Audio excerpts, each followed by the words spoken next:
এ দাসে করুণা করি ওহে বৈষ্ণব ঠাকুরা দয়ার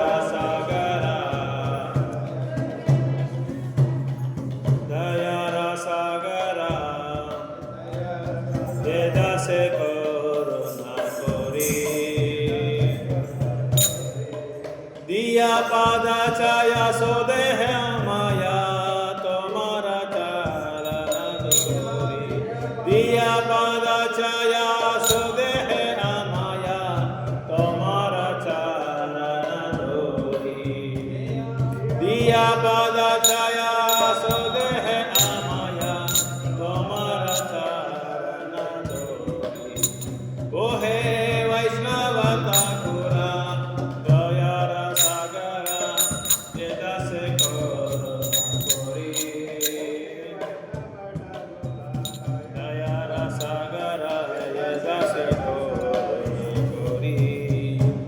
চায়ে বেগাদমি ছায়া দোষা সদি চায়ে বেগাদমি চায়ে দোষা সদি চায়ে গুণা দেহ দাসে ছায়া ছায়া বেগাদমি চায়ে দোষা সদি ছায়া গুণা দেশ দাসে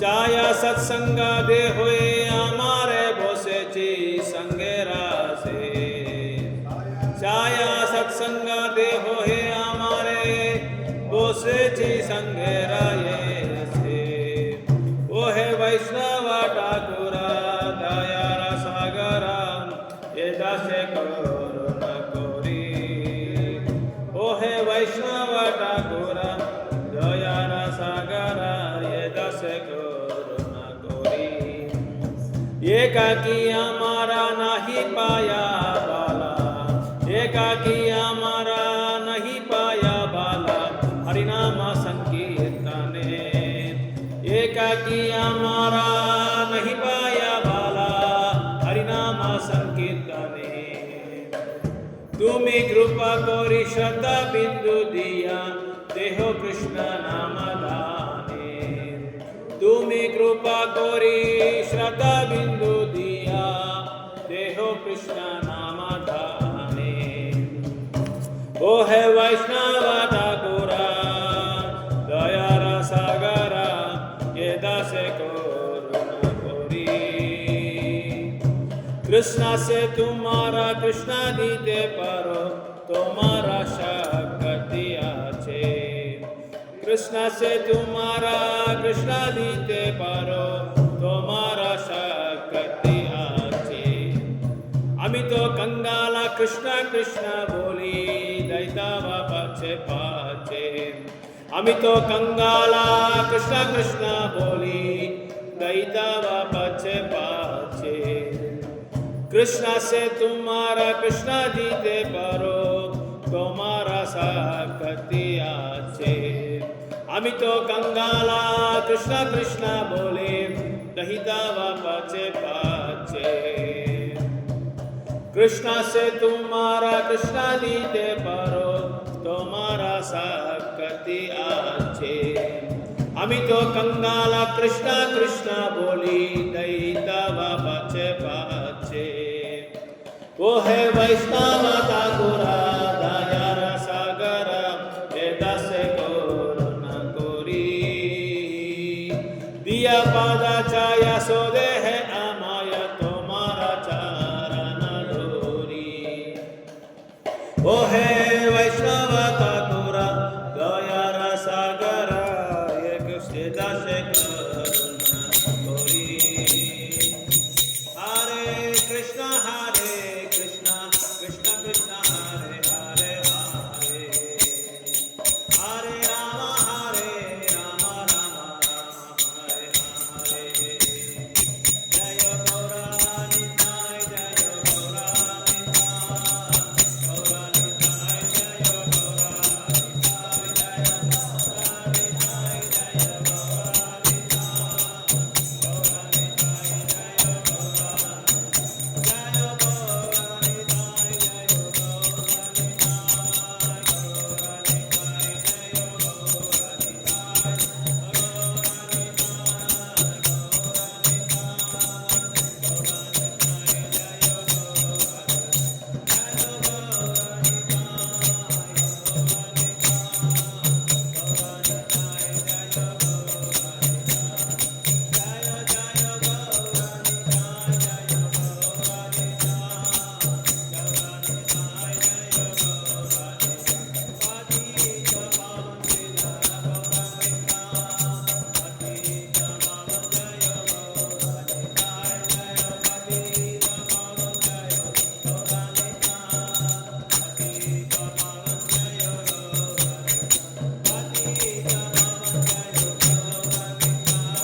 श्रीला प्रभुपाद की, श्रील गुरुदेव की, श्री श्री राधा कृष्ण भगवान की, श्री श्री चैतन्य महाप्रभु नित्यानंद महाशय की, श्री अद्वैत गदाधर श्रीवासादि गौर भक्त वृंद की, श्री श्री गोपेश्वर महादेव की, योग मैया की, श्रील प्रभुपाद की, श्री नारायण गुरुदेव की, गौर प्रेमानंद। हरे कृष्ण। அப்படியே அது தமிழில் அப்படியே படிக்க போகும் விளக்கம். ஹரே கிருஷ்ணா. ஸ்வாகத்தம் எல்லாருக்குமே. இன்றைக்கி ஒரு விசேஷமான ஒரு பாடல், ஓஹே வைஷ்ணவா டாக்குரா. அந்த பாடல் தான் இப்போ எல்லாருமே நாங்கள் பாடினோம். அதை இன்றைக்கி வந்து அது ஃபுல்லாக டிஸ்கஸ் பண்ணுறோம். ஹரே கிருஷ்ணா. ஹரே கிருஷ்ணா. அந்த விளக்கத்தை எக்ஸ்ப்ளனேஷன் நீங்கள் கொடுத்து, வைஷ்ணவர்னா அவரோட குணங்கள் எப்படி இருக்கும், அவரோட மனோபாவங்கள் எப்படி இருக்கும், எவ்வளோ இப்போ பிரபு நான் பேசிகிட்டு இருந்தோம் ஒரு அரை மணி நேரம், எவ்வளோ கருணை உள்ள அவங்க வைஷ்ணவர்கள்ன்றது இந்த பாடலை நம்ம தெரிஞ்சுக்கலாம்.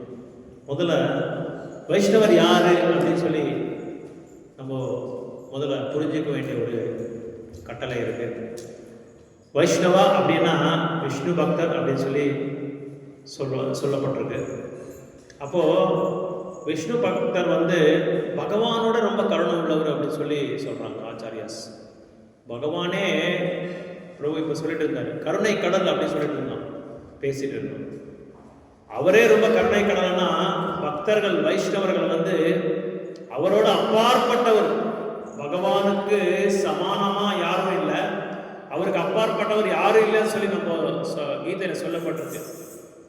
எப்படி ஒரு மணியில் ஒரு நூல்னால கோக்கப்பட்டிருக்கு, எல்லா மணிகளும் கோக்கப்பட்டிருக்கு. அந்த மணி எல்லாமே யார் மேலே ஆதாரப்பட்டிருக்கு? அந்த மணி நூல் மேலே ஆதாரப்பட்டிருக்கு. அப்போ அந்த நூல் கட் பண்ணிட்டா என்ன ஆகும்? நம்ம கோக்குனது எல்லாமே கீழே விழுந்துடும். அந்த மாதிரி பகவானுக்கு, பகவான் மேலேயே இந்த ஈடேறு 14 லோகங்கள் வந்து அவர் மேலே தான் ஆதாரப்பட்டிருக்கு.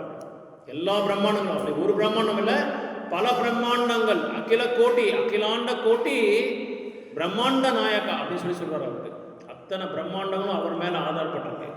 அப்படி ஆதாரப்பட்ட அந்த பகவானோட கருணை உள்ளவர் வைஷ்ணவர்கள், விஷ்ணு பக்தர்கள், கிருஷ்ண பக்தர்கள், அவரோட வந்து கருணாமயம்.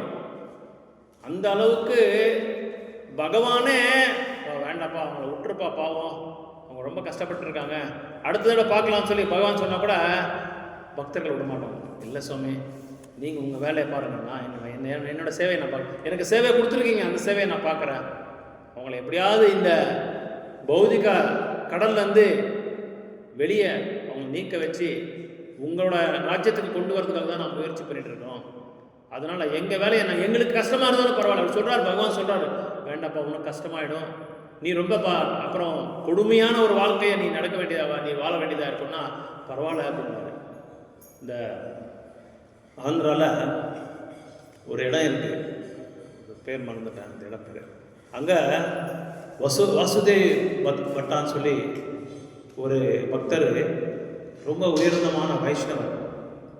அந்த வாசுதேவர் என்ன பண்ணுறாருன்னா, அவருக்கு இப்படியே அவர் எதுக்கு மேலேயும் உடல் மேலே கண்டுக்காம தன்னோட ஆத்மாவுக்கு என்ன உணவு வேணுமோ அதை மட்டுமே அவங்க வந்து தொடர்ந்து செயல்படுறதுனால சில நோய்களுக்கு வந்து அவர் ஆளாயிடுறாரு. அப்போ அவருக்கு வந்து இந்த குஷ்டரோகம் அப்படின்னு சொல்லுவாங்க, லெப்ரசி அப்படின்னு சொல்லுவாங்க. அந்த நோய் வந்து தன்னோட உடம்புல இருந்து பூச்சி புளியாக வெளியே வந்துகிட்டே இருக்குது, வந்து அது சாப்பிட்டுருக்கு, அங்கே இருக்கிற அந்த இதெல்லாம் சாப்பிட்டுருக்கு, ரத்தத்தெல்லாம் குடிச்சிட்டு குடிச்சு அது கீழே விடும்போது அந்த பூச்சி புளியை எடுத்து தன்னோட உடல் மேலே போட்டிக்கிறாங்க.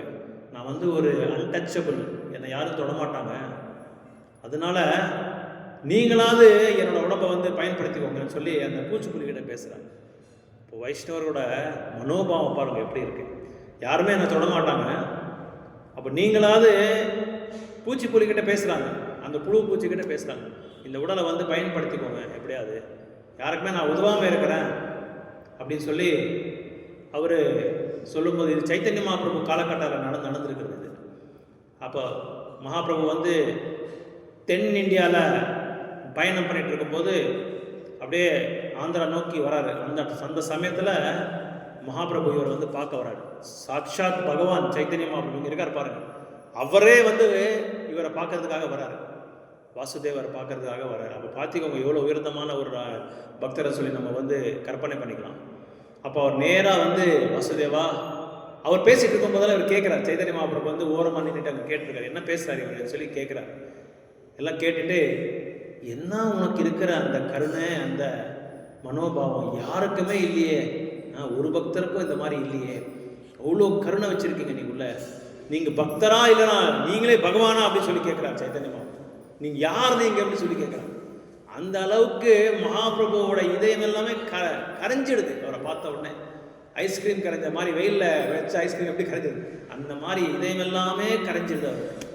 அதை பார்த்த உடனே மகாபிரபு கேட்குறாரு, வாசுதேவா உன்னை இந்த நிலைமையில பார்க்கறதுக்கு என்னால் முடியலன்னு சொல்லி அவர் அப்படியே கட்டி பிடிக்கிறார். அவர் எல்லாம் உடம்பெல்லாம் எங்கே பார்த்தாலும் ரத்தம் வந்துட்டு இருக்கு, அழுக்காக இருக்குது, அசிங்கமாக இருக்குது, பார்க்க உடம்பெல்லாமே, உடல் எல்லாமே எங்கே பார்த்தாலும் புண்ணு, காயம் எல்லாமே இன்ஜுரி ஆகிட்டு இருக்கு, உடம்பெல்லாம் ஓட்டை ஆகிட்டு இருக்கு, முடியெல்லாம் சுருட்டு முடி எல்லாமே சுருட்டாகிட்டு இருக்கு, பார்க்கவே ரொம்ப கஷ்டமாக இருக்குது.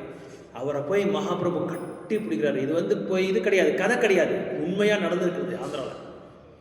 அவரை கட்டி பிடிச்ச உடனே நல்லா யுவராஜா மாதிரி மாறிடுறாரு. சும்மா அப்படி தாக்குன உடனே போதும், ஜஸ்ட் ஒரு ஸ்பர்ஷா அப்படி டச் பண்ண உடனே அவர் யுவராஜ் மாதிரி மாறிட்டார். இப்போ வாசுதேவர் சொல்கிறார் மகாபிரபுக்கு, சுவாமி எனக்கு ஏன் இந்த உடலை கொடுத்தீங்க, ஏன் இந்த உருவத்தை கொடுத்தீங்க, அப்படியே இருந்துருந்தா நல்லா இருந்திருக்கும், எனக்கு ரொம்ப பயமாக இருக்குது, இந்த சௌந்தரியமான உடலை கொடுத்தா நான் மறுபடியும் எங்கே உங்களை மறந்துட போகிறேனோ சொல்லி எனக்கு பயமாக இருக்குது அப்படின்னு சொன்னார். மறுபடியும் இந்த பக்தி தொண்டை என்னால் கடைப்பிடிக்க முடியுமோ இல்லை தெரியாது, எனக்கு மறுபடியும் அந்த இதை கொடுத்துருங்கன்னு கேட்குறாரு சைத்தன்ய மகாபிரபு. இல்லை, உன்னை இந்த நிலைமையில நான் பார்க்க முடியாது, எனக்கு ரொம்ப கஷ்டமாக இருக்குன்றாரு. பகவானே தன்னோட இதயம் எல்லாமே கரைஞ்சிச்சு அவர் பார்த்த உடனே. அப்போது அவர் கேட்குறாரு, உனக்கு என்ன வேணுமோ கேளு, உனக்கு மட்டும் நான் எது வேணாலும் கொடுக்கறதுக்கு ரெடியாக இருக்கிறேன், சித்தமாக இருக்கிறேன் சொல்கிறார். வாசுதேவர் கேட்குறாரு, எனக்கு எந்த விதமான வரங்கள் ஆசைகள் எதுவுமே நான் வச்சுக்கல, எனக்கு ஒரே ஒரு வரம் மட்டும் வேணும்.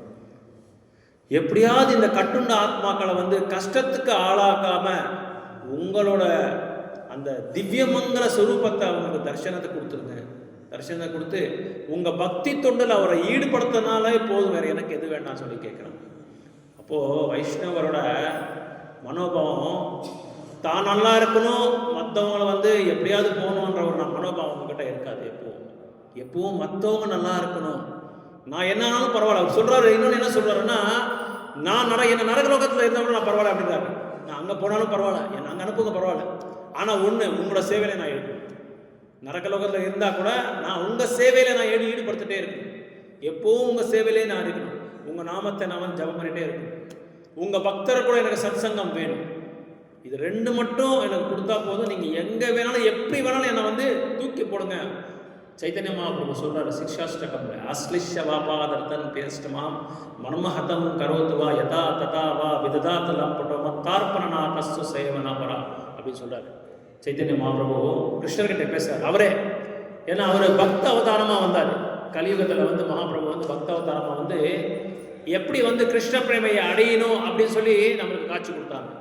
அப்படி காட்சி கொடுக்கும்போது அந்த சிக்ஷாஷ்டகம்ல கடைசி ஸ்லோகரை சொல்றாரு, என்னை உங்கள் ஷூ காலில் போட்டு என்னை மெதிச்சிடுங்க பரவாயில்ல, நீங்களே எனக்கு பிராணநாதன், நீங்களே எனக்கு உயிர், வேறு யாருமே எனக்கு கிடையாது அப்படின்னு சொல்லி சொல்கிறேன். நீங்கள் என்ன வேணாலும் என்ன பண்ணுங்க அப்படின்றாரு. நீங்கள் எதை வேணாலும் என்ன பண்ணலாம், நீங்கள் போட்டு என்னை மெதிக்கலாம், என்னை ஒதிக்கலாம், அடிக்கலாம், எதை வேணாலும் என்ன பண்ணுங்க. நம்ம அந்த மாதிரி யாருக்கா எப்போது சொல்லுவோம், யாருக்காது சின்ன ஒரு சின்ன ஏதாவது நம்ம மேலே ஏதாவது ஒரு சின்ன குறை செஞ்சாலும் நம்மளுக்கு உடனே இதயத்தில் அந்த ஹார்ட் பீட்டிங் அப்படியே ஃபாஸ்ட் ஆகிடும். உடனே ஃபாஸ்ட் நான் இப்படி சொல்லிட்டோம், நம்மளை பார்த்தியவன் என்றைக்குமே அவன் பேசலை இந்த மாதிரி, நான் யாருன்றது இவனுக்கு தெரியாதா எனக்கு அப்படின்னு சொல்லி உடனே நம்ம யூகோ வந்து நம்ம மைண்டை வந்து நிறைய கருத்துக்கள் கொடுக்கணும். உடனே டக்க டக்க டக்க டக்க எனக்கு வரும், பிரேக்கிங் நியூஸ் மாதிரி வந்துட்டே வருது செய்தி. ஆனால் வாசுதேவதத்தை சொல்கிறாரு, எனக்கு அந்த மாதிரி நிலைமை கொடுங்க, அந்த நிலைமை அந்த அது கொடுத்தாலே எனக்கு போதும், ஆனால் இங்கே கஷ்டப்படுறது மட்டும் என்னால் பார்க்க முடியாது அப்படின்றாரு. நான் பிரபு இப்போ சொல்லிட்டு இருந்தார், கிருஷ்ணர் எவ்வளோ கருணை உள்ளவர், அவ்வளோ கருணை இருந்தால் கூட மக்கள் வரமாட்டான்றாங்க பக்திக்கு அப்படின்னு சொல்லிட்டு இருக்கும்போது, அவங்களோட கருணை உள்ளவர் நம்ம பக்தர்கள், தூய்மையான பக்தர்கள், அவங்களோட கருணை. இப்போ இவ்வளோ பெரிய கோயில் எதுக்கு நம்ம கட்ட சொல்லுங்கள் பார்க்கலாம்? வீட்டிலே உக்காந்துட்டு ஆறாமல் ஒரு ஃபோட்டோ வச்சு நம்ம பண்ணலாமே. எதுக்காக இந்த கோயில்? நாங்கள் மட்டும் பக்தி தொண்டு பண்ணுறதுக்குன்னு சொல்லி மக்கள் நினச்சிட்டு இருக்காங்க. இல்லை, கிடையாது. எல்லாருமே பக்தர் ஆகணும். ஆக்சுவலாக இதெல்லாம் கோயில்ன்றது வந்து இது கோயிலே கிடையாது. இது ஒரு பயிற்சி பண்ணுற ஒரு இடம். இது வைகுண்டத்துக்கு நம்ம போகிறதுக்கு எப்படியெல்லாம் நம்ம பயிற்சி பண்ணணும், கோலோக விருந்தானத்துக்கு போகிறோம், நம்ம என்ன பயிற்சி பண்ணணும், எந்த மாதிரி ஒரு கட்டளையில் நம்ம வந்து அங்கே கடைப்பிடிக்கணும், எப்படியெல்லாம் நம்ம இருக்கணும் அங்கே, இதை வந்து கற்றுக் கொடுக்கறதுக்காக தான் கோயிலெல்லாம் கட்ட சொன்னாங்க ஆச்சாரியாஸ் பிரபுபாதர் அவர்கள்லாம். அதனால தான் கோயில்னா ஒரு it is not a just செவரு, அப்புறம் சீலிங்கு, அப்புறம் வந்து இது என்ன சொல்கிறது பிளாட்ஃபார்ம், இந்த மாதிரி ஒரு கட்டடம் கிடையாது. இது தூய்மையான பக்தர்களோட பிரேமையால் கட்டப்பட்டிருக்கிறது. இது நான் மட்டும் சந்தோஷமாக வைகுண்ட லோகத்துக்கு போனால் பத்தாது, நம்ம எல்லாருமே வரணும். எல்லாருமே கஷ்டப்படுறாங்க, பயங்கரமாக கஷ்டப்படுறாங்க இந்த பௌத்திக உலகத்தில். நேற்று ஒரு பக்தர்கிட்ட பேசிகிட்டு இருந்தேன். அந்த பக்தர் சொல்கிறாங்க, பிரபு எங்களுக்கு பக்தி தொண்டு பண்ணணும்னு சொல்லி ரொம்ப ஆசையாக இருக்குது பிரபு, ஆனால் எங்களை யாருமே வந்து சொல்கிறதுக்கு ஆளே கிடையாது, கேட்குற ஆள் கிடையாது பிரபு, எங்களை நாங்களாக பார்த்து நாங்களாக வரோம்னு சொல்லி சொல்கிறார். அழுகுறா இருப்பாங்க அவர். எத்தனோ வருஷமாக நான் கோயிலுக்கு போயிட்டு இருக்கேன், வந்துட்டு இருக்கேன் பிரபு, யாருமே எங்ககிட்ட பேச மாட்டேன்றாங்க அப்படின்னு சொல்லி அவர் சொன்னார். அப்போ நான் சொன்னேன், பக்தி தொண்டுன்றது வந்து நம்ம எதுவுமே எதிர்பார்க்கக்கூடாது, மற்றவங்கிட்ட மரியாதையும் எதிர்பார்க்கக்கூடாது, கௌரவம் எதிர்பார்க்கக்கூடாது. அவங்க வந்து நம்மளுக்கு சொல்கிறாங்கன்னு சொல்லி நீங்கள் எதிர்பார்க்காதீங்க. நீங்களாக போய் பேசுங்க. நம்மளா போய் பக்தர்கிட்ட வந்து என்ன பண்ணணும், சத்சங்கம் பண்ணணும், பேசணும், அவங்ககிட்ட பழகணும், அவங்ககிட்ட கேட்டிக்கணும். அதான் இங்கே சொல்கிறாங்க. என்ன சொல்கிறாங்கன்னா, ஒரு பக்தர் வந்து கலந்துக்கிட்டா மச்சித்தா மத்கத பிராண போதயந்தா பரஸ்பரம் கதயந்திஸ்ஸ மாம் நித்யம் துஷ்யந்திதா ரமஞ்சிதா அப்படின்னு சொல்லி சொல்கிறாங்க. பக்தர்கள்லாம் சேர்ந்தா என்ன பண்ணுவாங்க அப்படின்னா, சத்சங்கத்தில் ஐ மீன் வெளியே நம்ம பார்த்தா சமுதாயத்தில் பல விஷயங்கள் பேசுவாங்க. எல்லா விஷயங்களும் வந்து என்ன, பகவானுக்கு சார்ந்தா அது வந்து உறவே இருக்காது, பகவானுக்கு அதுக்கு உறவே இருக்காது. அந்த மாதிரி டாபிக்ஸ் தான் நிறைய பேசுவாங்க. ஆனால் பாகவதம் என்ன சொல்றாங்கன்னா, தர்மஸ்தானஸ்தித பும்சம் சர்வ விஸ்வக்ஷேன கதாசுனா நாத் பாதையோ எம் ஸ்ரமயேவஹி கேவலம் அப்படின்றாங்க.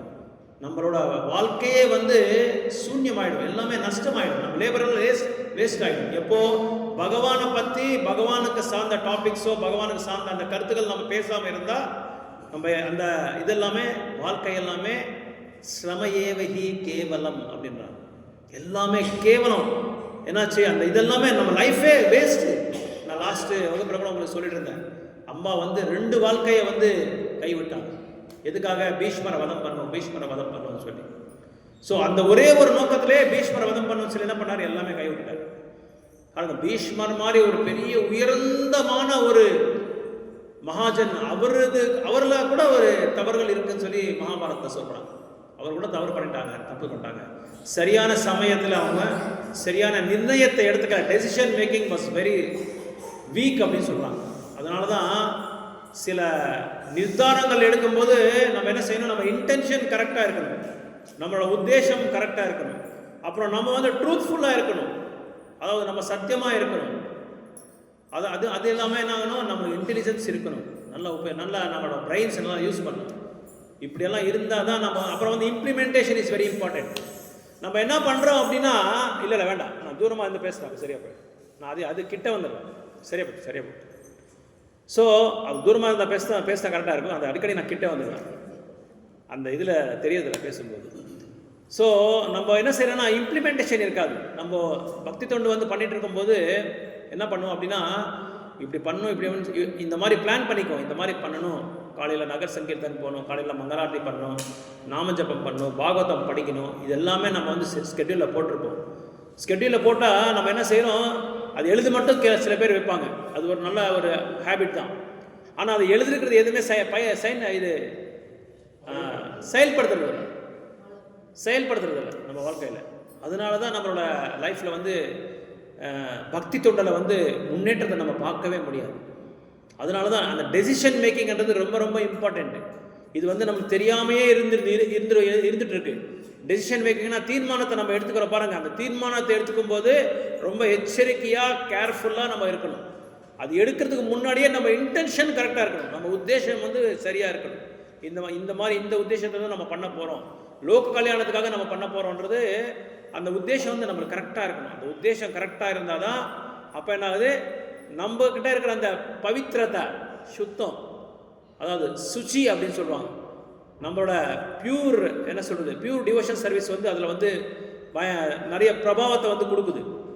ஸோ ஃபஸ்ட்டு உத்தேசம் கரெக்டாக இருக்கணும். அதுக்கப்புறம் என்ன செய்யணும், நம்மளோட இன்டெகிரிட்டியான ட்ரூத்ஃபுல்னஸ், நம்ம எவ்வளோக்கு நம்ம சத்தியமாக இருக்கிறோன்றது நம்ம பார்க்கணும். மற்றவங்களுக்கு சொல்கிறதுக்கு முன்னாடி நம்ம எவ்வளோக்கு கரெக்டாக இருக்கோன்றது நம்ம பார்க்கணும். ஆச்சார் பிரச்சார் அப்படின்னு சொல்லுவாங்க. பிரச்சாரத்தை பண்ணுறதுக்கு முன்னாடி நம்ம ஆச்சாரமாக இருக்கிறோமா, நம்ம கடைப்பிடிக்கிறோமா கரெக்டான்றது நம்ம பார்க்கணும். நம்ம கடைப்பிடிக்காமல் இருந்தால் என்ன ஆகும்னா அந்த பிரச்சாரத்தில் வந்து பவித்திரத்தை இருக்காது, பியூரிட்டி இருக்காது, அந்த தூய்மைன்றது நமக்கு போயிடும். அதனால் ஃபஸ்ட்டு உத்தேசம், நம்ம உத்தேசம் கரெக்டாக இருந்தால் நம்ம ட்ரூத்ஃபுல்னஸ், நம்ம சத்தியம் பண்ணுறது, நம்ம சத்தியவாக்கு வந்து கரெக்டாக இருக்கும். சத்தியவாக்கு கரெக்டாக இருந்தால் இன்டெலிஜென்ஸ் கரெக்டாக இருக்கும். இன்டெலிஜென்ஸ்ன்றது புத்தி, நம்ம புத்தி உபயோகம், நம்ம அந்த அந்த அந்த அறிவை வந்து நம்ம பயன்படுத்தும் போது இன்டென்ஷன் கரெக்டாக இருக்குது, இன்டெகிரிட்டி கரெக்டாக இருக்குது, அதாவது உத்தேசம் கரெக்டாக இருக்குது, அதே மாதிரி நம்ம ட்ரூத்ஃபுல்னஸ் கரெக்டாக இருக்குது. நம்ம சத்தியமாக நடந்துகிட்டதுனால சரியான அறிவை நம்ம பகவான் நமக்கு கொடுத்துருவாங்க. சரியான அறிவு கொடுக்கும்போது என்ன ஆகுது, இன்டர் டிபெண்டன்ஸ், நம்ம மற்றவங்க மேலே ஆதாரப்பட்டிருக்கோம். நம்ம மற்றவங்க மேலே ஆதாரப்பட்டாதான் அது வந்து நம்ம என்ன நினைக்கிறோம், இண்டிபெண்ட்டாக நான் இருக்கணும் அப்படின்னு நினைக்கிறாங்க, சுதந்திரமாக நான் இருக்கணும்னு நம்ம நினச்சிருக்கோம். ஆனால் சுதந்திரமாக நம்மளால் இருக்க முடியுதா? எந்த நேரத்திலும் இருக்க முடியாது நம்மளால். நம்ம நினச்சிருக்கிறது அப்படி தான், நான் சுதந்திரமாக இருக்கணும், நான் யார் மேலே ஆதாரப்படக்கூடாது. நிறைய பேர் நம்ம பார்த்துருக்கலாம், ஏதாவது சண்டை வந்தால் இதெல்லாம் எனக்கு தேவையில்லை, நானே பார்த்துக்கிறேன், நீங்கள் ஒன்றும் வராதிங்க அப்படின்னு சொல்லி நம்ம நிறைய சண்டை போடும்போது நம்ம பேசுவோம். ஆனால் உண்மையாக பார்த்தா நம்ம எல்லாத்து மேலேயும் ஆதாரப்பட்டிருக்கோம். ஆதாரம் இல்லாமல் நம்ம பக்தி தொண்டு பண்ண முடியாது, பௌதிக வாழ்க்கையும் நடத்த முடியாது. ஒருத்தர் மேலே ஆதாரப்பட்டால் தான் நம்ம நடத்த முடியும். அதனால் நம்ம யார் மேலே ஆதாரப்படணும், இப்போ பகவான் மேலேயும் பகவானோட பக்தர்கள் மேலே நம்ம ஆதாரப்படணும். அவங்க மேலே ஆதாரப்பட்டால் அதுக்கப்புறம் இதெல்லாம் ஓகே ஆயிடுச்சுன்னா, இந்த 4 பாயிண்ட் ஓகே ஆயிடுச்சுன்னா அப்புறம் அதுக்கப்புறம் என்ன ஆகுது, இம்ப்ளிமெண்டேஷன் கரெக்டாக எப்படி அதை வந்து எப்படி செயல்படுத்துறது, அதை வந்து நம்ம வாழ்க்கையில் எப்படி வந்து கொண்டு வருது, அது அப்ளிகேஷன் எப்படி. நிறைய மக்களோட வாழ்க்கையில் வந்து எல்லாமே கரெக்டாக இருக்கும், கடைசியில் இம்ப்ளிமெண்டேஷனே இருக்காது, அதை வந்து செயல்படுத்துறதில்லை. அது செயல்படுத்தாமல் இருக்கிற நேரத்தில் தான் நம்மளுக்கு என்ன ஆகுதுன்னா, நம்ம பக்தி தொண்டு பின்னாடி போயிட்டே இருப்போம். பௌதிக வாழ்க்கையில் பின்னாடி போயிட்டு இருப்போம். இன்னொன்று மக்களுக்கு என்ன பயம் அப்படின்னா, 3 விஷயங்களை வந்து நம்ம வந்து பார்க்க வேண்டியதாக இருக்குது. ஒன்று வந்து லேமெண்டேஷன், அதாவது துன்பம், அப்புறம் வந்து பயம். லேமெண்டேஷன் அப்புறம் ஃபியர். இந்த 2 விஷயங்களை நம்ம என்ன செய்கிறோம் அப்படின்னா, இதை வச்சே நம்ம வந்து வாழ்க்கையில் வந்து ஒரு சரியான குறிக்கோளை வந்து நம்ம வந்து அடைய முடியாமல் போயிடும். இது 3 வந்து இது ரொம்ப ரொம்ப இம்பார்ட்டண்ட். அப்புறம் இல்லூஷன், துன்பம், மாயைக்கு வந்து மயங்கிடுறது, அதுக்கப்புறம் வந்து பயம். இந்த 3 விஷயங்களை தான் நம்மளை என்ன செய்யும், எந்த விதமான காரியங்களும் செய்யாமல் அப்படியே நம்மளை தடுத்துடும். இப்போ துன்பம்ன்றது நம்ம பார்க்கலாம், நம்ம வாழ்க்கையில் என்ன நினச்சிருக்கணும் அப்படின்னா, அவர் நேற்று ஒருத்தர் சொல்லிட்டு இருந்தார், எனக்கு மட்டும்தான் பிரபு இத்தனை பிரச்சனை இருக்குது பிரபு, இத்தனை பிரச்சனை வேறு யாருக்காவது இருந்திருந்தா உண்மையாக வீடை விட்டு ஓடிட்டு இருப்பான் பிரபு அப்படின்னு சொல்லி அவர் நினச்சிட்டு இருக்காரு. ஆனால் எத்தனை பேருக்கு துன்பமாக இல்லாமல் இருக்குது, எத்தனை பேருக்கு பிரச்சனை இல்லாமல் இருக்குது பௌதிக வாழ்க்கையில்? யாராவது எடுங்க பார்க்கலாம், சொல்லுங்க பார்க்கலாம். துன்பமே இல்லைன்றவங்க யாருமே கிடையாது, எல்லாருக்குமே துன்பம் இருக்குது. ஒரு நபருக்கும் வெவ்வேறு விதத்தில் வந்து துன்பம் இருக்கும். ஒரு நபருக்கு வந்து எல்லாமே நல்லா இருக்கு, அவருக்கு எந்த குறையே கிடையாது, எதுலேயும் குறை கிடையாது. ஆனால் அவனுக்கு பிறந்திருக்கிற பையன் வந்து இவ்வளோ குண்டா இருக்காரு, பல கோடி அது மேலே செலவழிச்சிட்டாரு, நிறைய ஹாஸ்பிட்டலுக்கு போயிட்டாரு, வெளிநாட்டில் இருக்கிற அத்தனை ஹாஸ்பிட்டலும் போயிட்டாரு. ஆனால் அவரே எல்லா டாக்டரும் கைவிட்டார். இது ஒன்றுமே பண்ண முடியாதுங்க, இது அப்படி தான், அவ்வளோதான், அவர் தான் பார்த்துக்கணும், ஒரே வார்த்தை, அவர் தான் பார்த்துக்கணும் அப்படின்ட்டாரு. எல்லாமே இருக்கு அவருக்கு. ஆனால் பிறந்திருக்கிற பையன் வந்து சரியில்லை, அவரும் சரியாக இருக்கார், கரெக்டாக இருக்கார் பாவம்.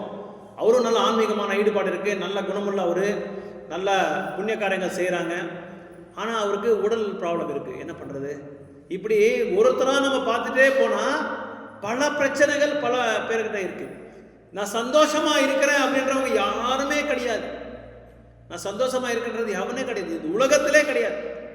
ஒரே ஒருத்தர் தப்ப. பகவான் வந்து ஆனந்தமயோ பாஷாத், அவர் என்ன பண்ணுறாரு? ஆனந்தமாக இருக்கணும்னு சொல்லி அதே மாதிரி தான் எல்லா ஜீவிகளுக்கும் என்ன ஒரு நோக்கம் அப்படின்னா, ஒரு ஸ்வபாவம் அப்படின்னா, நான் சந்தோஷமாக இருக்கணும், நான் சந்தோஷமாக இருக்கணும், நான் சந்தோஷமாக இருக்கணும் அப்படின்னு சொல்லி ஒருத்தரும் வந்து சந்தோஷத்துக்காகவே முயற்சி பண்ணிட்டு இருக்காங்க. ஆனால் நம்மளால சந்தோஷமாக இருக்க முடியல. ஏன்னா இந்த பௌத்திக உலகத்தை வந்து ஆள்றது வந்து யாருன்னா துர்காதேவி. அந்த துர்காதேவி யாரோட கண்ட்ரோலில் இருக்காரு? பகவானோட கண்ட்ரோலில் தான் இருக்காரு. அவருக்கு மகாமாயா அப்படின்னு சொல்லி சொல்றாங்க பௌத்திக உலகத்தில். அவர் பேர் வந்து மகாமாயா. அவர் அந்த மகாமாயா அந்த இந்த ஆன்மீக உலகத்தில் யோக மாயான்னு சொல்லப்பட்டிருக்கு. பௌத்திக உலகத்தில் மகாமாயான்னு சொல்லி சொல்றாங்க. அந்த பகவானோட வசத்தில் இருக்கிற அந்த மகாமாயா அவர் கூட எக்ஸ்டர்னல் பொட்டன்சி, பகிரங்க சக்தி. அந்த பகிரங்க சக்தி கூட பகவானோட இது அடிமை இதில் தான், அவரோட கண்ட்ரோலில் தான் இருக்கார். அவங்களோட கண்ட்ரோலில் தான் அந்த பௌத்திக சக்திக்கு யார் ப்ரொப்ரைட்டர், ஓனர் யாருன்னா இந்த துர்கா தேவியோட கண்ட்ரோலில் தான் நம்ம எல்லாருமே இருக்கணும். ஸோ நம்ம எல்லாருக்குமே ஒரு கேள்வி வரலாம். என்ன கேள்வி அப்படின்னா, அப்போ பகவான் நம்ம எல்லாருமே சந்தோஷமாக வைக்கலாம் இல்லையா? ஏன் இந்த மாதிரி துன்பத்துக்கு ஆளாக்குறாரு? எதுக்காக இந்த மாதிரி துன்பத்தை ஆளாக்குறாரு? எப்படி, ஏன் இந்த மாதிரி அப்படின்னு சொல்லி எல்லாருக்குமே கேள்வி வரலாம். ஏன் நம்மளுக்கு துன்பத்துக்கு ஆளாக்கிட்டு இருக்காரு பகவான்?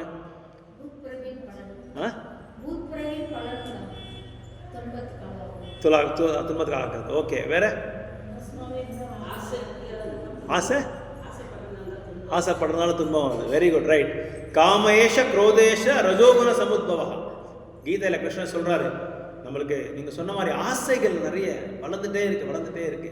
பகவான் சொல்றாரு, வேண்டப்பா அந்த மாதிரி ஆசை வச்சுக்காத, நீ கஷ்டப்பட போற அப்படின்னு சொன்னா, இல்லை நான் அப்படிதான் வேணும், எனக்கு அந்த ஆசை வேணும், அந்த ஆசை நிறைவேற்ற தான் நான் வந்து எனக்கு வந்து திருப்தியா இருக்கும், சந்தோஷமா இருக்கும் அப்படின்னு சொல்றாரு.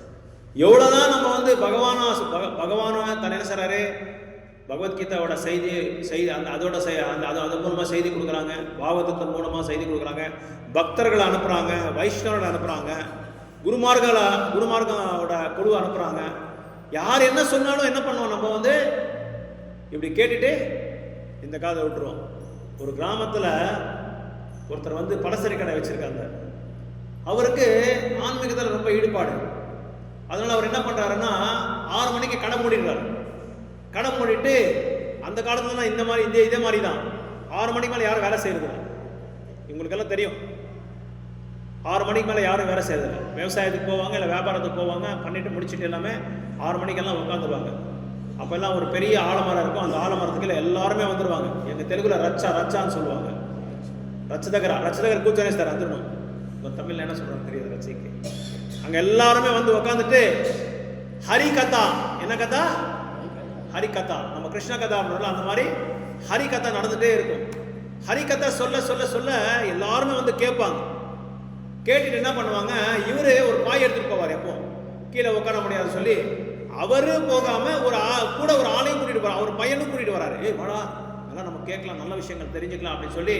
ஏன்னா சத் சங்கம் நடக்கிற இடத்துல சத் குணங்கள் யார் வாயால வருது? சத் புருஷங்கள் அவரோட வாயால வருது.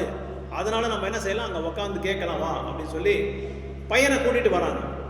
பையனை கூட்டிட்டு வந்துட்டு ஹரிகதையெல்லாம் கேட்ட பிறகு இவர் என்ன பண்றாரு, எல்லாரும் எல்லாரும் போயிடுவாங்க. இவர் பையன் வந்து மேலே எந்திரன்னு சொல்லி இந்த பாயை அவர்கிட்ட கொடுத்துட்டு நல்லா உதறிடுறா. அப்படி பாயை உதறிட்டு போயிட்டார். சரி, இவர் எல்லாம் பையன் வந்து கொஞ்சம் நல்ல தூய்மையான பக்தர் மாதிரி ஒரு சிம்டம்ஸ் எல்லாம் தெரியுது.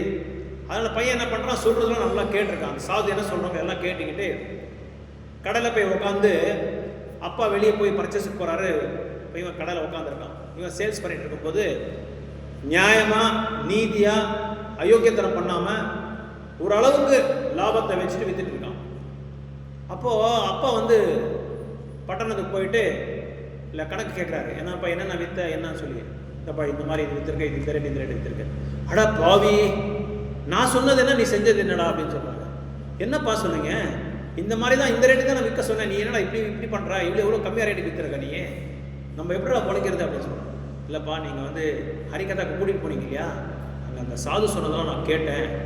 அயோக்கியத்தனம் பண்ணக்கூடாது, சுயநலத்துக்காக நம்ம வந்து சம்பாதிக்கக்கூடாது, ஓரளவுக்கு வந்து ரீசனபிளாக தான் நம்ம வைக்கணும் அப்படின்னு சொல்லி, அது நீங்கள் கூட்டிகிட்டு போன இடம் தானே பிரபு. அப்பா நான் ஒன்றும் தப்பா, நான் இது வேற எங்கேயும் நான் போய் கற்றுக்கல, அங்கே பயிற்சி பண்ணது தான் நான் வந்து இங்கே நான் அப்ளை பண்ணேன், இம்ப்ளிமெண்டேஷன் பண்ணேன் அப்படின்னு சொல்லி சொல்கிறாரு. அடப்பாவி, உனக்கு தெரியல, நான் பாய் வந்து எதுக்கு உதறினது உனக்கு தெரியாதான்னு சொல்லி சொன்னேன். எனக்கு புரியலப்பா அப்படின்னு சொல்கிறாரு. அங்கே கேட்டது அங்கே விட்டுறணும், அதனால தான் பாய் உதறினது அப்படின்னு சொல்கிறாரு. அங்கேயே உதறிடணும், அது வந்து இங்கே வரைக்கும் அந்த குப்பையை கொண்டு, அது குப்பையான்ற நினைக்கிறார் அவர். அந்த சுவாதிஷ்டமான ஒரு சுவாரஸ்யமான அந்த செய்திகள் எல்லாமே அங்கே விட்டுரு. இங்கே நம்ம வந்த பிறகு என்ன பிறகு நம்மளோட ஸ்டைலில் நம்ம போகணும், அந்த ஸ்டைலில் நம்ம போகக்கூடாது. இப்போ நம்மளோட பௌத்திக வாழ்க்கையும் அப்படி தான் இருக்கு. இங்கே கேட்டது எல்லாமே என்ன பண்ணோம், இந்த காதில் கேட்டு இல்லை இந்த காதில் கேட்டு இந்த காதில் விட்டுட்டு திரும்பி இந்த சில பேர்லாம் இருக்காங்க, சில நபர்கள்லாம் நான் பேர் சொல்ல விரும்பல, திங்கக்கிழமைலேருந்து சனிக்கிழமை வரைக்கும் எல்லாம் செய்வாங்க. ஞாயிற்றுக்கிழமை போய் என்னை மன்னிச்சிடுங்க, நான் இந்த மாதிரி காரியங்கள்லாம் செஞ்சுருக்கேன், எனக்கு பாவ மன்னிப்பு வேணும்னு சொல்லி அங்கே கேட்டுக்கிட்டு அப்பா உன்னை மன்னிச்சுட்டேன் போப்பா அப்படின்னு சொல்லி அவன் போனால் திரும்பி திங்கக்கிழமை என்ன பண்ணுவான், ரெட் வச்சு முதலாக அது தெலுங்குல சொல்லுவாங்க, அந்த மாதிரி திரும்பி அதே செய்திகள் அதே மாதிரி தான் செஞ்சுட்டே இருப்பாங்க. ஸோ அதனால் வாழ்க்கையில் ஒரு திருப்பம் வேணும், ஆன்மீகமான திருப்பத்தை நம்ம வந்து இது நம்மளால தான் கடைப்பிடிக்கணும். அவர் கடைப்பிடிக்கல, நான் கடைப்பிடிக்க மாட்டேன் அப்படி சொல்லி நம்ம வரக்கூடாது. ஃபர்ஸ்ட் நம்ம வந்து என்ன பண்ணோம், சேரிட்டி கம்ஸ் ஃப்ரம் ஹோம் அப்படின்னு சொல்லுவாங்க. அந்த தானம்ன்றது வந்து நம்ம வீட்டில் வரணும், நம்மளுக்கு வரணும் முதல்ல, அப்போதான் வந்து நம்ம குழந்தைங்களை வந்து அதை வந்து கடைப்பிடிப்பாங்க. அதனால நம்ம வாழ்க்கையில் ஒரு மாற்றத்தை நம்ம பார்க்கணும், நம்மளோட லிவிங் ஸ்டைல் வந்து சேஞ்ச் ஆகணும். அது சேஞ்ச் ஆனால் தான் நம்ம குழந்தைகளை வந்து கண்டிப்பாக நம்ம மாற்றத்தை பார்க்கலாம், 100% நமக்கு மாற்றத்தை பார்க்கலாம். நான் நிறைய ஃபேமிலிஸ் பார்த்துருக்கேன், டிவோட்டிஸோட ஃபேமிலி நிறைய பார்த்துருக்கேன். அப்பா அம்மா என்ன பண்ணுறாங்களோ அது கரெக்டாக பண்ணுறாங்க, ஒன்று அப்சர்வ் பண்ணுறாங்க. இப்போ பிறக்கிற குழந்தைங்களை பார்த்தா ரொம்ப ஷார்ப்பாக இருக்காங்க, ரொம்ப ஷார்ப்பாக இருக்காங்க. என்ன பண்ணுறாங்களோ அது கரெக்டாக பண்ணுறாங்க. நீங்கள் நல்லது பண்ணாலும் பண்ணுறாங்க, நீங்கள் கெட்டது பண்ணாலும் பண்ணுறாங்க. அதனால தான் குழந்தைகள் வந்து அப்பா அம்மா வந்து குழந்தைங்களை முன்னாடி ரொம்ப கேர்ஃபுல்லாக நடந்துக்கணும். எந்த காரணத்தை கொண்டு கெட்ட வார்த்தையை யூஸ் பண்ணக்கூடாது. அதே மாதிரி நாமத்தை ஏதாவது ஒரு பொருள் பேர் சொல்லும்போது, ஒரு நாமத்தை சொல்லும்போது எல்லாமே பகவானுக்கு சார்ந்த மாதிரி தான் இருக்கணும். அப்போ என்ன ஆகும், அஜாமில்ல மாதிரி நம்மளுக்கு அந்த சான்ஸ் கிடைக்கும், நாராயண நாராயண நாராயணன்ற சான்ஸ் கிடைக்கும். அப்போ என்ன ஆகுது, நம்மளும் வந்து பகவான நாமத்தை சொல்றதுக்கு வாய்ப்பு கிடைக்கும், அவங்களும் நாமத்தை சொல்றதுக்கு வாய்ப்பு கிடைக்கும். அதனால நம்ம வந்து கரெக்டாக நம்ம வந்து நம்ம வாழ்க்கையில வந்து நம்ம வந்து திருப்பத்தை கொண்டு வரணும். அந்த திருப்பத்தை கொண்டு வந்தாதான் நம்ம மக்கள் வந்து கரெக்டாக இருப்பாங்க. அப்போ நம்ம தப்பு செஞ்சால் அவங்களே வந்து நம்மளை வந்து தண்டிப்பாங்க. என்னப்பா இப்படி பண்ணி நீங்கள் தானே சொல்லி கொடுத்தீங்க. பிரபுபாதர் ஒரு தடவை காலேஜ் எஜுகேஷன்லாம் முடிச்சுட்டு எல்லா ஃப்ரெண்ட்ஸும் என்ன பண்ணாங்கன்னா சைட் சீயிங்காக நம்ம சிம்லா போகலாம் அப்படின்னு சொல்லி எல்லோரும் பிளான் பண்ணிட்டாங்க. பிரபுபாதரோட ஃப்ரெண்ட்ஸ் எல்லாருமே பிரபுபாதரையும் கூப்பிட்டாங்க. என்னப்பா நீ எல்லாம் நம்ம கூட படித்தவங்க, இப்போ நம்ம அல்யூமினி ஆகிட்டோம், பழைய எக்ஸ் காலேஜ் ஸ்டூடெண்ட் ஆகிட்டோம், நம்ம அடுத்த லாஸ்ட் ட்ரிப்பு நம்ம எல்லாமே ஜாலியாக போய் சிம்லாவில் வந்து நம்ம என்ஜாய் பண்ணலாம்ப்பா அப்படின்னு சொல்லி பிரபுபாதர் கூப்பிட்டாரு. இல்லை, என்னோடய காலேஜ் எஜுகேஷன் முடித்த உடனே நான் என்னோட ஒரே ஒரு ஆசை பூரி ஜெகநாத்துக்கு நான் போகணும். பூரி ஜெகநாத்தில் போய் நான் வந்து அவரை சந்திக்கணும், அவரை வந்து அந்த தரிசனத்தை பார்த்துட்டு அவரோட இதெல்லாம் நான் போய் லீலைகளை நான் கேட்கணும் அப்படின்னு சொல்லி பிரபுபாதர் சொன்னார். இல்லை, நீ கண்டிப்பாக இந்த மாதிரி இந்த ஒரு தடவை நீ வந்துடு, அதுக்கப்புறம் நீ போயிடு அப்படின்னு சொன்னார். இந்த ஒரு தடவை வந்தாலே எனக்கு என்னோட வாழ்க்கையே அழிஞ்சிடும், அதனால் நான் வரமாட்டேன். ஒரு தடவை நீங்கள் பல தடவை கேட்ட கூட நம்ம என்னை வந்து கட்டாயப்படுத்தாதீங்க அப்படின்னு சொல்லி அவர் கிளம்பிட்டார். சரி, பிரபுபாதர் வந்து அப்பா கிட்ட போய் சொல்கிறாரு. அப்பா வந்து அப்பாவுக்கு பிரபுபாதர் ஒருத்தரை அனுப்புறதுக்கு பயம். ரயில்வே ஸ்டேஷன் கிட்ட வந்து அவரை விட்டுட்டு போகிறாரு. அப்படியே கண்ணில் அப்படியே கண்ணீர் வருது பிரபுபாதரோட அப்பாவுக்கு. பிரபுபாதர் இது அபய்சரண் அவர் பேர், அபய்சரண். ஜாகிரதையாவா ரொம்ப ஏன்பா நீங்கள் இப்படி பயப்படுறீங்க? எனக்கு தைரியத்தை கொடுத்து எனக்கு பக்தியை கொடுத்து நீங்களே என்னோட சிக்ஷா குரு, நீங்களே எப்படி பயப்பட்டா எப்படி பிரபு, எப்படி பாப்பா, நீங்கள் ஒன்றும் பயப்படாதீங்கப்பா, நான் பார்த்துக்கிறேன், அவர் இருக்கார் பிரபு, அவர் இருக்காரப்பா. யாருன்னா ஜெகநாதர் இருக்கார், நீங்கள் ஒன்றும் பயப்படாதீங்க அப்படின்னு சொல்லிட்டு நேராக ட்ரெயின் ஏறிட்டு பகவான நாமத்தை சொல்லிட்டே போகிறார். போயிட்டு அது ஒரு லெட்டர் ஒன்று கொடுத்துருக்காரு அப்பா. என்ன லெட்டர்னா, அவங்களோட பிரபுபாதோட தாய் மாமா வீட்டில் நீங்கள் தங்கணும் அப்படின்னு சொல்லி ஒரு லெட்டர் கொடுத்துருக்காரு. அந்த தாய்மாமா வீட்டில் போய் தங்கிட்டு காலையில் எழுந்துச்சி உனக்கு பிரேக்ஃபாஸ்ட் ரெடியாக இருக்குப்பா பாப்பான்னு சொல்லி கூப்பிடுறாங்க 2 பேரும். போய் பார்த்தா அங்கே எல்லாமே கறி கோழி அதெல்லாமே வச்சுட்டு பிரபுபாதர் தட்டல் இருக்கிறார். பிரபுபா சொன்னார், தயவுசெய்து என்னை மன்னிச்சிடுங்க, இந்த மாதிரி இதெல்லாம் நான் எடுத்துக்கிறது இல்லை. ஏன்னா எங்கள் அப்பா எனக்கு கற்றுக் கொடுத்துருக்கிற ஒரு லிவிங் ஸ்டைலே வேறு, நீங்கள் பண்ணுறது வேறு மாதிரியா இருக்குது. என்னைக்கு நீங்கள் வந்து வைஷ்ணவர் ஆகுறீங்களோ அன்னைக்கு நான் உங்கள் வீட்டில் வந்து சாப்பிட்றேன், அது வரைக்கும் என்ன மன்னிச்சிருங்க. அப்போ எங்கே போய் இப்போ சாப்பிட்றப்பான்னா, எனக்கு பகவான் இருக்காரு, எங்கள் விஷ்ணு கோயில் எங்கே இருக்குது அங்கே போய் நான் சாப்பிட்டுக்கிறேன். ஏன்னா அந்த காலத்தில் எப்படின்னா எல்லா சாதுக்களுக்கும் எந்த கோயிலில் எந்த டைமில் எங்கே பிரசாதம் கிடைக்கும் நல்லா தெரியும், கரெக்டாக அதுக்கு நேராக போயிடும். அதனால தான் இந்த என்ன சொல்கிறது, கருடஸ்தம்பா கோயிலுக்கு முன்னாடி கருடஸ்தம்பம் இருக்கு பாருங்க, அந்த கருடஸ்தம்பா ஹைட்டாக கட்டிருப்பாங்க. அதே மாதிரி கோபுரமும் ஹைட்டாக கட்டிருப்பாங்க. எதுக்கு அப்படின்னா எவ்வளோ தூரமாக இருந்தால் கூட விஷ்ணு கோயில் தெரியணுமா. அதனால தான் அந்த அந்த அந்த அந்த ஒரு அடையாளத்துக்காக தான் அது கட்டினாங்களா அவ்வளோ ஹைட்டாக. ஸோ அங்கே போய் விஷ்ணு கோயிலில் போய் இவர் தங்கிட்டு இவருக்கு ரொம்ப இதாகிடுது, தாய் மாமாவுக்கும் இவருக்கு என்ன இந்த மாதிரி நம்ம பையன் இப்படி போயிட்டானே, இவர் விருந்தாளியாக வந்து நமக்கு இப்படி சொல்லிட்டு போயிட்டான்னு சொல்லி இவருக்கு ரொம்ப வருத்தமாகிடுச்சு இவருக்கு. அதுக்கப்புறம் பிரபுபாதர் போய் புரி ஜெகநாதர் கோயில்கிட்ட போய் நிற்கிறாரு. இவர் நேரடியாக நம்ம மாதிரி கோயிலுக்கு போய் தரிசனம் எடுக்கல, தேடுறாங்க யாராவது தூய்மையான சாது இருக்காங்களா அப்படின்னு சொல்லி தேடுறாங்க. தேடி பார்த்தா எல்லாருமே வராங்க, கைடு மாதிரி வந்து ஏதோ பணத்தை கொடுக்குறாங்களா அப்படின்னு சொல்லி பார்க்குறாங்க. ஆனால் பிரபுபாதர் இவருக்கு நல்லா தெரிஞ்சிச்சு எதுக்காக வந்திருக்காங்கன்னு சொல்லி நல்லா தெரிஞ்சிச்சு. அதனால எல்லாம் தேடி பார்த்து ஒரு 2 மணி நேரம் தேடினாங்க, எல்லாமே பணத்துக்காக தான் வந்திருக்காங்க. அதுக்கப்புறமா கடைசியில் பார்த்தா ஒரு சாது வந்து உட்காந்துட்டு ஜெகநாதரை பற்றி நாமத்தை சொல்லிட்டு உட்காந்துருக்காரு. அவர்கிட்ட போய் கேட்குறாரு. அதுக்கப்புறம் கேட்டு ஜெகநாதரோட லீலைகள்லாம் கேட்டு தெரிஞ்சுக்கிட்டு அதுக்கப்புறமா தரிசனத்துக்கு போகிறார். அதனால வைஷ்ணவரோட ஒரு குணங்களை வந்து சர்வசாதாரணமாக நம்ம வந்து கணிக்க முடியாது. சில பேர் எல்லாம் ஸ்டார் ஹோட்டலுக்கு போவாங்க, 5 ஸ்டார் ஹோட்டலுக்கு போவாங்க, பெரிய பெரிய மேடையில் பேசுவாங்க. ஆனால் அவங்களோட அந்த மனோபாவம் எல்லாமே பகவானுக்கு வந்து மையமாக வச்சு தான் பேசுவாங்களே தவிர.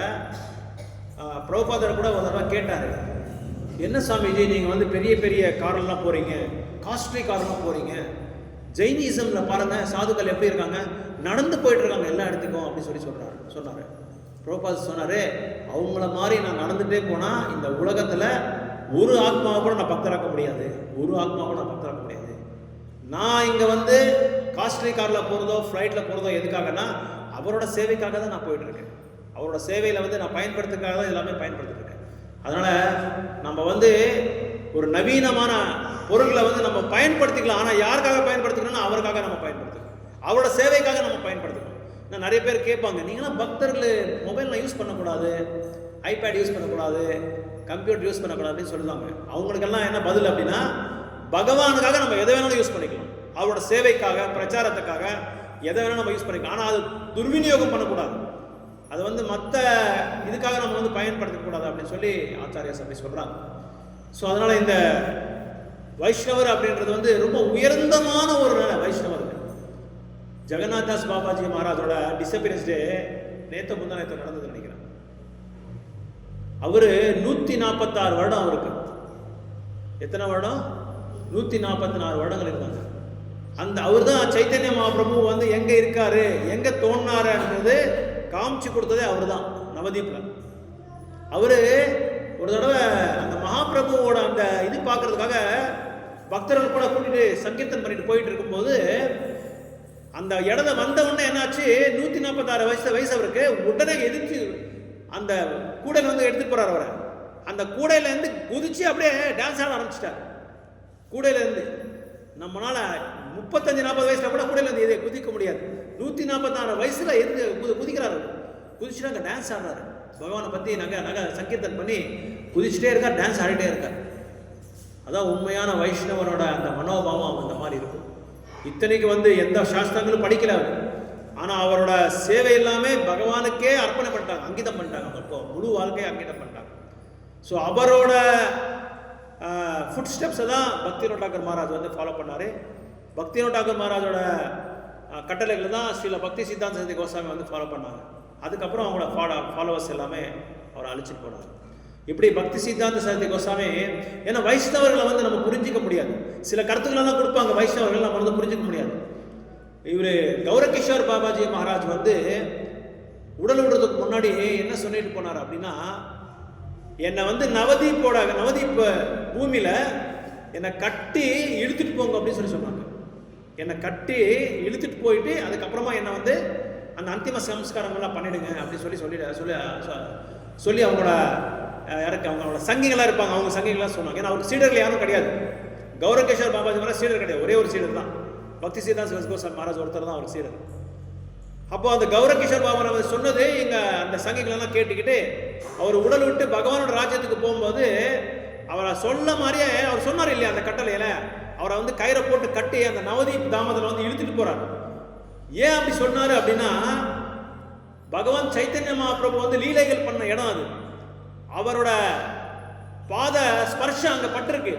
ஸோ அது எல்லாமே என் உடம்புக்கு பட்டுட்டோம் அப்படின்னு சொல்லி தான் அவர் என்ன பண்றாரு, இழுத்துட்டு போக சொல்றாரு. இதை பார்த்த பக்தி சித்தாந்த கோஸ்வாமி மகாராஜ் வந்து சொல்றாரு, அட என்னடா உங்களுக்கு என்ன ஆயிடுச்சு, உங்களுக்கு யாரு உங்களுக்கு சொன்னது அப்படின்னா, நீங்க வேற சும்மா இருங்க, அவர் தான் சொல்லி நான் சொன்னது, நம்ம குருநாதர் தான் சொல்லியிருக்காரு, அதனால நாங்கள் அப்படி பண்றோம்.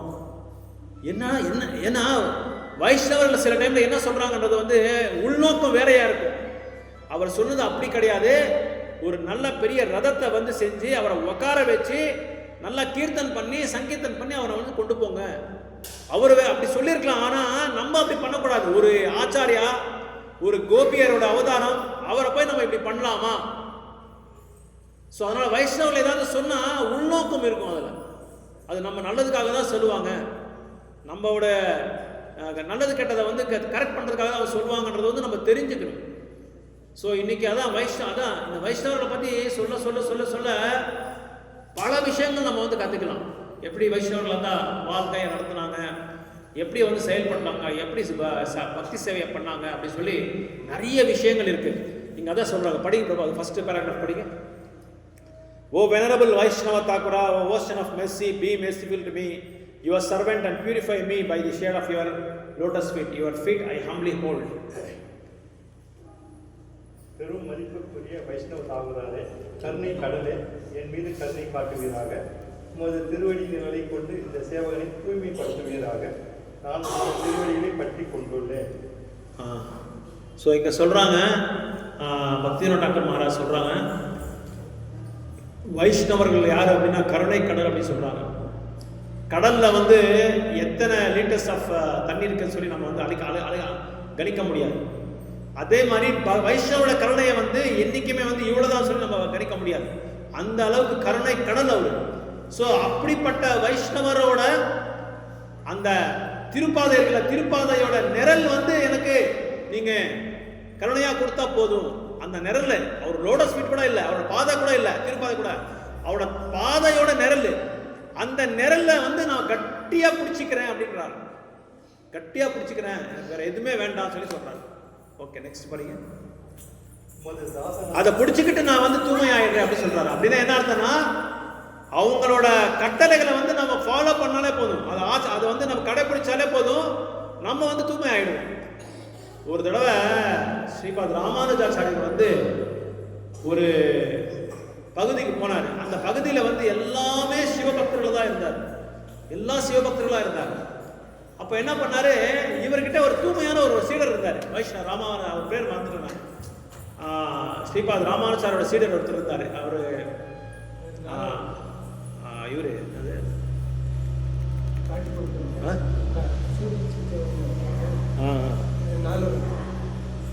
அவரு இல்லை, இன்னொருத்தர். ஸோ அந்த சேத்திரத்துக்கு போனால் எல்லாமே சிவபக்தராக இருந்தாங்க. எல்லாமே சிவபக்தராக இருக்கும்போது இவர் என்ன பண்ணாருன்னா, அந்த தூய்மையான வைஷ்ணவர் பேர் மறந்துட்டேன் சொல்றாரு, அந்த வைஷ்ணவருக்கு என்ன பண்ணாரு, எல்லாருமே தூங்கிட்டு இருக்கும்போது அவரை கூட்டிட்டு போனார். அந்த கூட்டிட்டு போய் ஒரு நதி ஒன்று இருந்தது, அந்த நதியில என்ன பண்ணாரு, அவரை குளிக்க சொன்னாரு. குளிக்க சொல்லிட்டு அவரை பாதத்தை வந்து நல்லா அங்கே ஸ்பர்ஷம் பண்ண சொன்னாரு. நல்லா ஸ்பர்ஷம் பண்ண உடனே அந்த நதியில, அதுக்கப்புறம் அடுத்த நாள் வந்து பார்த்தா ஏன்னா அந்த நதியில தான் எல்லாருமே தண்ணி எடுத்துட்டு போறாங்க. யாரெல்லாம் அந்த நதியில இருக்க தண்ணியை வந்து குடிச்சாங்களோ, அந்த தண்ணியை பயன்படுத்துறாங்களோ, அவங்க எல்லாமே பக்தர் ஆயிட்டாங்க, எல்லாமே வைஷ்ணவர் ஆயிட்டாங்க. அப்படின்னு என்ன அர்த்தம், பக்தரோட பாத துளி பட்டாலே போதும் அந்த இடத்துல, அந்த இடம் என்ன ஆயிடும், பவித்திரமாயிடும்.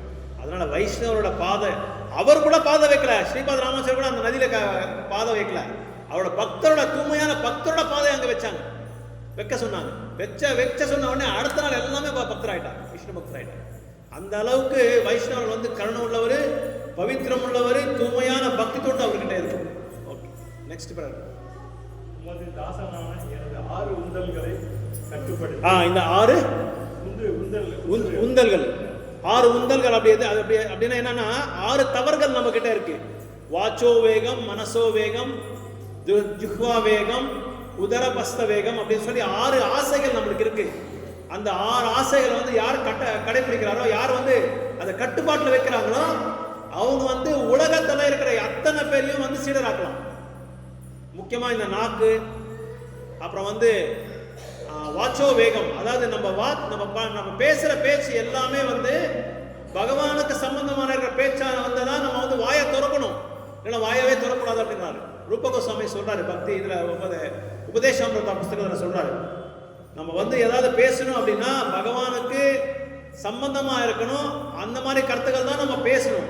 அப்படி வேற எதை பேசினா கூட நம்மளோட வாழ்க்கை எல்லாமே வேஸ்ட் அப்படின்றாங்க. ஸ்ரமயேவஹி கேவலம் அப்படின்றாங்க. அதனாலதான் நம்ம வந்து இல்லாத பிரச்சனைகளுக்கு வந்து நம்ம மாட்டிக்கிறோம். ஏன்னா பகவானுக்கு சம்பந்தமான வார்த்தைகள் நம்ம வந்து அந்த கருத்துக்கள் நம்ம பேசாம இருந்தா நம்ம மாட்டிக்கிறோம். அதனாலதான் நம்ம வந்து நம்ம வார்த்தைகள் வந்து பிரஜல்பா பேசக்கூடாது, அல்ப விஷயங்களை வந்து பேசக்கூடாது. எப்போ பகவான லீலைகளை பத்தி பேசணும், பக்தர்களை வந்து குளோரிஃபை பண்ணணும், இந்த மாதிரி ஒரு கருத்துக்களை தான் நம்ம பேசணுமே தவிர அவருக்கு சம்பந்தம் இல்லாத எதுவுமே நம்ம பேசக்கூடாது. இந்த உலகத்துல ஏன் துன்பம் இருக்குன்னா காரணம் ஒரே ஒரு காரணம் தான், அவரை மையமா வைக்காம நம்ம எந்த விஷயம் செஞ்சாலும் துன்பம் தான். பிகினிங்ல வந்து ரொம்ப சந்தோஷமா இருக்கும். இப்போ இங்க வந்து இட்சிங் என்ன சொல்றீங்க, இப்போ இங்க சொருவிட்டே இருப்போம், அரிப்பு. இப்போ அரிப்பு வந்து நம்ம என்ன செய்யறோம், நல்லா அது வந்து ஸ்கிராச் பண்ணிடுவோம். அந்த ஸ்கிராச் பண்ணும்போது நம்ம ரொம்ப சந்தோஷமா இருக்கும். ஒரு 5 நிமிஷம் ஆன பிறகு என்ன ஆகுது, பயங்கரமா எரியும். அதே மாதிரி தான் நம்ம வாழ்க்கை. இது பிரகலாத் மகாராஜ் சொன்ன, நான் சொன்னது கிடையாது.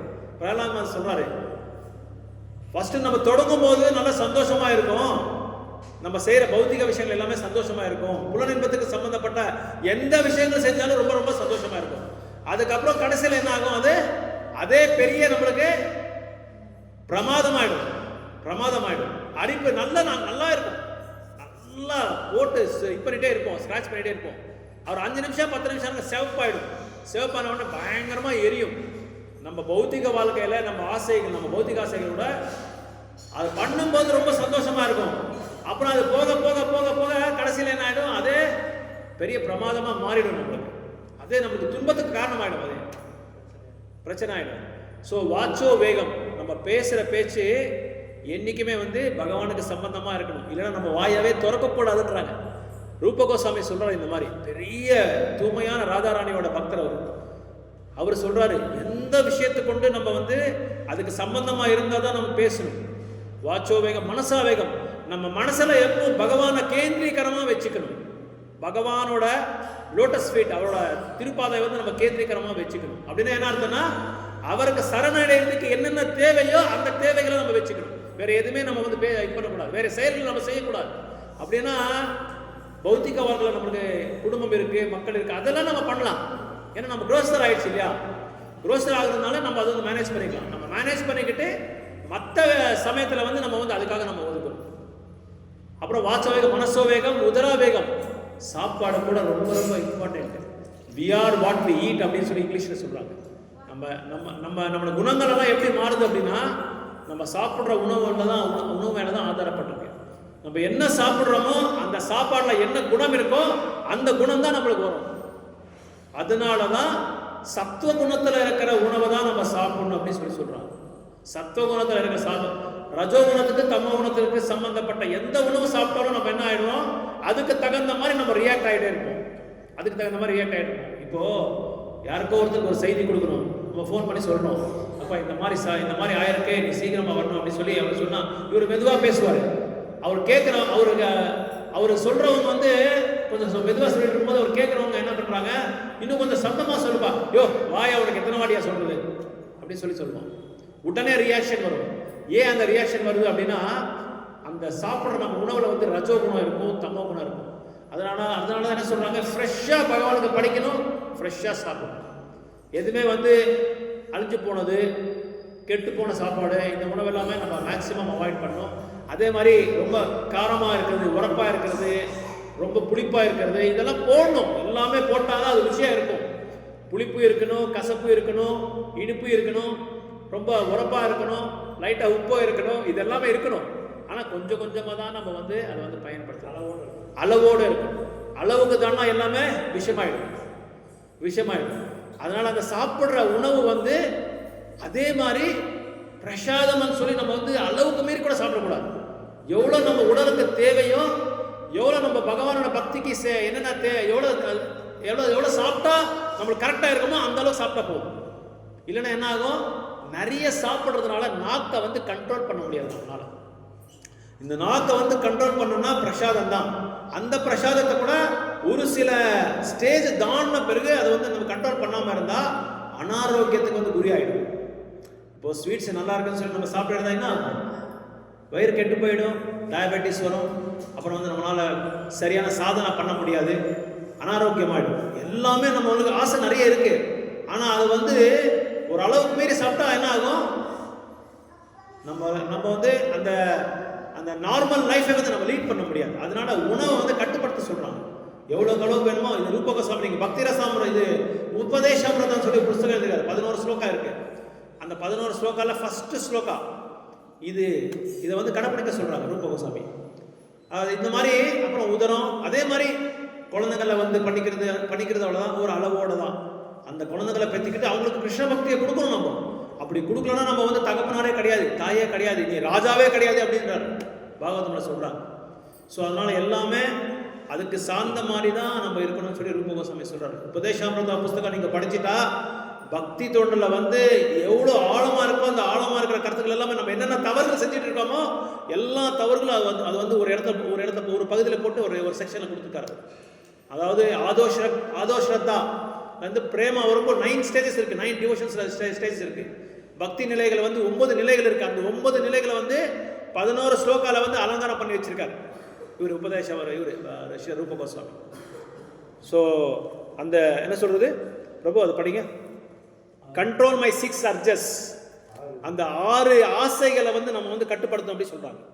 வாச்சோ வேகம், மனசோ வேகம், உதரா வேகம், உபதரபஸ்த வேகம், ஜிஹ்வா வேகம், நாக்கு இந்த 6 வந்து நம்ம கண்ட்ரோல் பண்ணணும்னு சொல்லி சொல்றாங்க. ஓகே, 6 உடல்களையும் கட்டுப்படுத்தி 6 தவறுகளையும் தூய்மைப்படுத்தி 6 நற்குணங்களையும் எனக்கு அனுப்புகிறாங்க. இது வந்து நீங்க உபதேசாமிரதத்துல ஃபர்ஸ்ட் 3 ஸ்லோகா பத்தி சொல்றாங்க. 6 வந்து நம்ம கட்டுப்படுத்தணும். அதே மாதிரி 6 விஷயங்களை வந்து நம்ம தவிக்கணும். 6 விஷயங்கள் வந்து என்னென்ன விஷயங்கள் அப்படின்னா, இந்த பௌத்திக உலகத்துல ரொம்ப ஆழ்ந்தமான ஆட்களை வந்து அவரோட சாங்கியத்தை வந்து நம்ம வந்து அவாய்ட் பண்ணணும் அப்படின்னு சொல்றாங்க. அதே மாதிரி பௌத்திக பொருள்கள் மேல எந்த பொருள்கள் மேல நிறைய ஆசை வச்சுக்க கூடாது அப்படின்னு சொல்லி சொல்றாங்க. இந்த மாதிரி 6 விஷயங்கள் இருக்கு. அந்த 6 விஷயங்கள் வந்து நம்ம தவிக்கணும் அப்படின்னு சொல்றாங்க. அதே மாதிரி அசத் சங்க தியாகம் அப்படின்னு சொல்றாங்க. அபக்தரா இருக்கிற ஒரு நபர்கள் கிட்ட நிறைய சாவாசம் வச்சுக்காதீங்க. ஆனா நம்ம போற இடத்துல எல்லாமே அபக்தரா தான் இருப்பாங்க. ஆனா நம்ம என்ன செய்யணும், நம்மளுக்கு என்ன தேவை இருக்கோ, என்ன ரிக்வயர்மெண்ட் இருக்கோ அதை மட்டும் நம்ம அவங்க கிட்ட பேசிக்கிட்டு நம்ம இடத்த ஒதுக்கி நம்ம போயிடணும். அப்படி அவங்க நம்ம கிட்ட பேசுறதுக்கு ரொம்ப ஆவலா இருந்தா நம்ம என்ன செய்யணும், நம்ம வந்து அவங்களுக்கு சாங்கியத்தை கொடுக்கணும், நம்ம அவங்க கிட்ட சாங்கியத்தை எடுத்துக்க கூடாது. பக்தி தொண்டில் வந்து நம்ம முன்னேற்றத்துக்கு இது அட்வான்ஸ்மெண்ட் போகாமல் இருக்கிறதுக்கு காரணமே வந்து நம்ம இந்த அசத் சங்கம் தான். சைத்தன்ய மகாபிரபு சொல்றாரு, அசத் சங்க தியாகம் அப்படின்னு சொல்றாரு. அசத் சங்கத்தை வந்து நீங்க வந்து என்னைக்குமே வந்து அவாய்ட் பண்ணுங்க அப்படின்னு சொல்லி சொல்றாங்க. ஸோ யார் பக்தரா இல்லாத இருக்கிறாங்களோ அவங்க கிட்ட வந்து நம்ம வந்து போகவே கூடாது. அப்படின்னு சொல்லி போற வரவனெல்லாம் இவன் பக்தா இல்லை சொல்லி அவனை துப்பிடக்கூடாது, அது வேற விஷயம். அப்புறம் நம்ம அடிக்க வந்துடுவாங்க. நம்ம பார்த்துக்கிட்டு அவங்களுக்கு பக்தி தொண்டு கொடுக்கறதுக்கு நம்ம பார்க்கணும். ஏன்னா வைஷ்ணவர்கள்லாம் என்ன, துக்கி பராதுக்கி, மற்றவங்க துன்பமா இருக்கிறவங்கள மேல நம்ம என்ன செய்யணும், அவங்க மேல கருணை காமிக்கணும். அவங்கள வந்து நீ பக்தரா இல்லை, நீ சாண்டிங் பண்றதில்ல, நீ விரதம் இருக்கிறது இல்லை, நீ அது குடிக்கிற, நீ இது தேவைப்பட, அதுல யாருமே வர மாட்டாங்க. நம்மளும் அப்படிதானே இருந்தவங்க. நம்ம எல்லாருமே அப்படிதான் இருந்தவங்க தான். நம்ம ஒன்றும் பெரிய இது பக்தி சித்தாந்த சதி கோஸ்வாமி மாதிரி நம்மளுக்கு வந்து பெரிய இது இல்லை, பெரிய சிம்ம குரு கிடையாது. அவருக்கு பிறக்கும் போதே அந்த இதுக்கு பாருங்க, என்னது குடல், அந்த குடல் அப்படியே சுத்திட்டே வந்தது அவருக்கு, அப்படி யக்ன பவித்திர மாதிரி சுத்திட்டே வந்தது. அப்படி அந்த மாதிரி எல்லாம் நம்ம வந்து பிறக்கல, நம்மளும் வந்து சூத்திரராக இருந்தா கலோ சூத்திர சம்பவம் அப்படின்னு சொல்லி சொல்றாங்க. நம்மளும் அந்த மாதிரி இருந்தவங்க தான். ஆனா அந்த வைஷ்ணவோட கருணைனால, ஆச்சாரியஸோட கருணைனால, பிரபுபாதோட கருணைனால, நாராயண மகாராஜ் இந்த மாதிரி பெரிய பெரிய கருணை குருமார்களோட கருணைனால அவங்களோட சீடர்கள் வந்து நம்மளுக்கு இந்த இதை கொடுத்துருக்காங்க, இந்த பிச்சையை கொடுத்துருக்காங்க. அதை வந்து நம்ம சரியா பயன்படுத்தணும். ஓகே, ஸோ நம்ம ஜெபம் பண்ணிடலாம், டைம் ஆயிடுது. இன்னைக்கு நெக்ஸ்ட் வீக்கு ஃபுல்லாக கேள்வி தான், கேள்வி பதில் கேள்வி பதில் கேள்வி பதில். ஸோ உங்களுக்கு என்னென்ன கேள்வி இருக்கோ எல்லா கேள்வியும் கொண்டு வாங்க. அடுத்த வாரம், அடுத்த தர்ஸ்டே கேள்வி பதில் கேள்வி பதில். உங்களுக்கு என்ன கேள்வி இருந்தாலும் நீங்கள் கேட்கலாம். ஹரே கிருஷ்ணா. ஹரிநாம் சங்கீர்த்தன மகாயஜ்ஞ கீ, வைஷ்ணவ ठाकुर महाराज की, शील प्रभुपाद की, गौर प्रेमानंदे. जय श्री कृष्ण चैतन्य. बीट बाय जपमाला எடுத்துக்கோங்க எல்லாரும். மாலை இல்லாதவங்க வாங்க, ஒரு 2-3 மாலை இருக்கு, நான் கொடுக்குறேன்.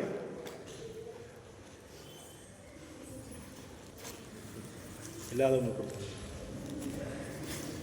யாருக்கு இல்லை? எவ்ரி தர்ஸ்டே இது வந்து நம்ம ஆயுதம், இதான் நம்மளுக்கு கவசம், நரசிம்ம கவசம். இதான் நம்மளுக்கு. இது இல்லாம வராதிங்க தயவுசெய்து கோயிலுக்கு. வராதிங்கன்னா அப்படியே வராம விட்டுறாதீங்க. இது எடுத்துட்டு வாங்கன்ற அவ்வளவுதான், வேற ஒண்ணும் இல்லை. எடுத்துட்டு வந்தாங்க காத்து கூட வராது. ஜெய் ஸ்ரீ கிருஷ்ணா. அப்புறம் மாதாஜி கொடு. நீங்க எங்க இருக்க இல்லையா? ஆயிடுச்சா?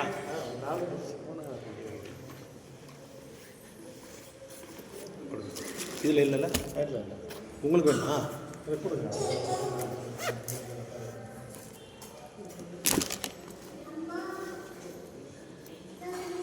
जय श्री कृष्ण चैतन्य प्रभु नित्यानंद श्री अद्वैत गदाधर श्रीवासादि गौर भक्त वृंद. हरे कृष्णा कृष्णा कृष्णा हरे हरे, हरे राम राम राम हरे हरे, हरे कृष्णा कृष्णा कृष्णा हरे हरे, हरे राम राम राम हरे हरे, हरे कृष्णा कृष्णा कृष्णा हरे हरे, हरे राम राम राम हरे हरे, हरे कृष्णा कृष्णा कृष्णा हरे हरे, हरे राम राम राम हरे हरे, हरे कृष्णा कृष्णा कृष्णा हरे हरे, हरे राम